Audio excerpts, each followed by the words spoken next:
Good morning. আজি পাকঘৰৰ পৰা ভিডিঅ'টো আৰম্ভ কৰিলোঁ। এটি নতুন ছুটি ভিডিঅ'লৈ সকলোকে স্বাগতম। চাই থাকিব দিনটো কেনেকৈ যায়। আজি আকৌ কণী দিবলৈ আহিছোঁ। কালি যিহেতু 7টা নিছিলোঁ আৰু 3টা নিব আহিছোঁ আজি।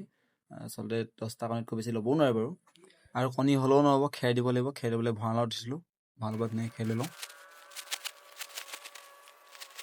এইফালে সজা ঠিক হৈ গ'ল। এতিয়া কণী দিওঁ।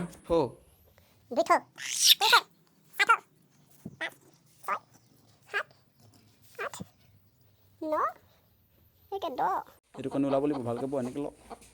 কুকুৰাজনী উমন্তি হৈ গ'ল। সেইফালে কলেজ ওলাইছোঁ। খোপাটো এনেই বান্ধি চাইছিলোঁ, চুলিখিনি অকণমান যিহেতু দীঘল হৈছে। এইফালে কলেজ একেবাৰে শান্ত। কলেজত বৰ এটা ভিডিঅ' চিডিঅ' কৰিব মনো নাযায়, ভিডিঅ' নাই কৰা। আৰু ঘৰলৈ আহি পেলাই ৰাতি অকণমান পঢ়িলোঁ, যিহেতু নপঢ়াকৈও নহ'ব একেবাৰে। বেছি নাই পঢ়া, এনেই অকণমান পঢ়িলোঁ আৰু। বহু ৰাতি হ'ল, টোপনি ধৰিছে আৰু। এটা নতুন ভিডিঅ'ৰ সৈতে লগ পোৱাৰ আশাৰে আজিলৈ